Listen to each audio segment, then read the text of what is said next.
Japanese Tales, Tsuru Nyōbō. One winter, a poor young man was gathering firewood in the mountains. He came across a crane flying pitiably upon the ground. Its wing had been pierced by a hunter's arrow. The man approached the crane and gently removed the arrow. Then he applied some medicine and bandaged the wing. Afterwards, the crane flew up into the air and cried happily. It circled the young man, then flew away. Not long after, one cold and snowy night, there was a knock on the man's door. When he opened the door, he was surprised to see a beautiful young woman, dressed in traveler's clothes, standing in the snow.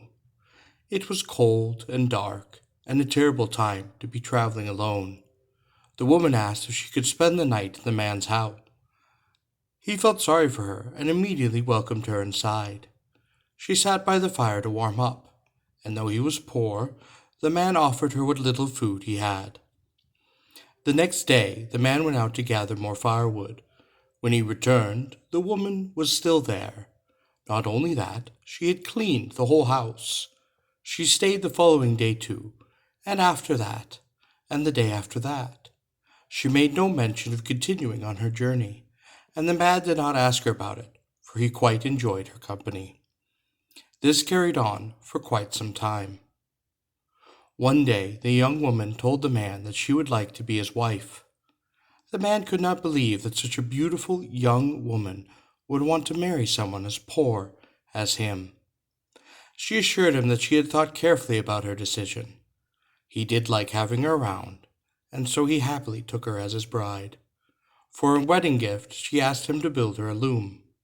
When it was completed, she announced that she would weave a brocade. She insisted that she needed total privacy for this work. She asked her husband to leave her alone in her workroom for 7 days, and she made him promise that he would not look in on her. The husband listened to the clack-clack boom of the loom as his wife worked, but he kept his promise and he did not spy upon her. After the 7th day, she emerged from her workroom looking quite exhausted. She carried the most splendid piece of fabric the man had ever seen before. She instructed him to take this brocade into town, and to sell it to the lord for 1,000 ryu. He was astonished. Could it be really worth such a lordly sum? The man did as she asked, and the lord brought the fabric for 1,000 ryu. Then the lord commanded him to make another brocade, much like the first one. He returned home with the fortune he had received for the fabric, and told his wife that the lord had demanded another one just like it. She seemed reluctant to weave another one. However, as the lord had commanded it, her husband's life was now in danger. She agreed to weave one more, and once again she made her husband promise not to look upon her while she was working. The husband listened to the clack-clack boom of the loom as his wife worked. But this time there were noises and tears, and he wondered how she could weave such an extraordinary brocade when they didn't even own a single spool of thread. His curiosity and worry overpowered him, and he opened the door to the workroom to peek inside. There, working the loom, was a crane, where his wife should have been. The crane pulled out its own feathers slowly one by one, and used them in place of the thread to weave the fabric. Its body was nearly plucked bare, and was covered in painful red spots. Astonished and admonished, the man quietly closed the door to let the crane finish its work.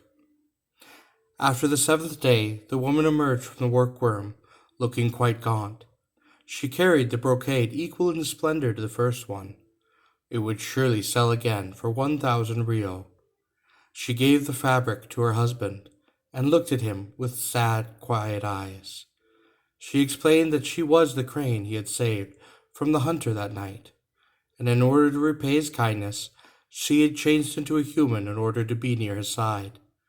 But he had broken his promise and spied upon her, and now she could no longer be with him. Though it was brief, she would cherish forever the time that they had together. Then she transformed into a crane, spread her wings, and flew into the sky. She called out one last time, long and lonely, and a flock of cranes passed overhead. She joined into the flock and flew off into the distance, never to be seen by him again.